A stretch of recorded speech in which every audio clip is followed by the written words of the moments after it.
बांग्लादेश में शेख हसीना की तख्तापलट के बाद नई अंतरिम सरकार का गठन हो गया है। पूर्व पीएम शेख हसीना के हालिया बयानों का जिक्र करते हुए बांग्लादेश की अंतरिम सरकार ने भारतीय उच्चायुक्त को एक संदेश दिया है, जिसमें विदेश मामलों में सलाहकार मोहम्मद तौहीद हुसैन ने भारतीय उच्चायुक्त प्रणय वर्मा को बताया कि भारत से आने वाले पूर्व प्रधानमंत्री के ऐसे बयान बेहतर द्विपक्षीय संबंधों को बढ़ावा देने के लिए ठीक नहीं है। ढाका ट्रिब्यून की रिपोर्ट के मुताबिक विदेश मंत्रालय ने बुधवार यानी कि 13 अगस्त को भारतीय उच्चायुक्त से शिष्टाचार भेंट के बाद एक बयान में ये जानकारी दी। दरअसल हाल ही में भारत में शरण लेने के बाद आवामी लीग की अध्यक्ष शेख हसीना ने बयान दिया था कि बांग्लादेश में हुए छात्रों के विरोध प्रदर्शन के पीछे अमेरिका का हाथ है, जिसके कारण उन्हें 5 अगस्त को प्रधानमंत्री का पद छोड़ना पड़ा था। हालांकि बांग्लादेश की पूर्व प्रधानमंत्री शेख हसीना के बेटे सजीब वाजिद जॉय ने इस तरह के बयान को खारिज कर दिया था। वहीं विदेश मामलों के सलाहकार मोहम्मद तौहीद हुसैन ने भारत के साथ आने वाले दिनों में और ज्यादा जन केंद्रित सहभागिता पर जोर दिया है।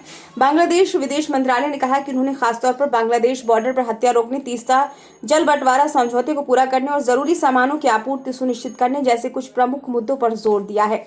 इस दौरान विदेश मामलों के सलाहकार मोहम्मद तौहीद हुसैन ने बांग्लादेश में हिंदू अल्पसंख्यकों पर हो रही घटनाओं के बारे में मीडिया द्वारा चलाए जा रहे प्रोपेगेंडा का जिक्र भी किया। उन्होंने कहा कि बांग्लादेश द्विपक्षीय संबंधों को बढ़ावा देने के लिए भारत के साथ मिलकर काम करना चाहता है।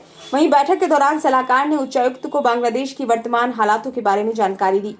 मोहम्मद तौहीद हुसैन ने बताया कि पिछले हफ्ते छात्रों के नेतृत्व में हुए जन विद्रोह के माध्यम से ही बांग्लादेश में दूसरी आजादी देखी गई है, जिसमें छात्रों और जनता की आवाज ने असमानताओं को खत्म करने की कोशिश में दमनकारी ताकतों के खिलाफ विजय हुई है। उन्होंने भारतीय राजदूत प्रणय वर्मा को बताया, भेदभावपूर्ण सार्वजनिक सेवा भर्ती प्रक्रिया के खिलाफ छात्र आंदोलन जल्द ही एक क्रांतिकारी संघर्ष में बदल गया। विदेश मामलों के सलाहकार मोहम्मद तौहीद हुसैन ने कहा कि नोबेल पुरस्कार विजेता डॉक्टर मोहम्मद यूनुस छात्रों और लोगों के अनुरोध पर अंतरिम सरकार की कमान संभालने के लिए सहमत हो गए हैं। सलाहकार ने कहा कि इस अंतरिम सरकार के सामने सबसे बड़ी चुनौती है कि देश में बिगड़ी कानून व्यवस्था और अर्थव्यवस्था को पटरी पर लाना है। हालांकि सरकार लोगों और खासतौर पर युवाओं के मुद्दों पर विशेष काम कर रही है।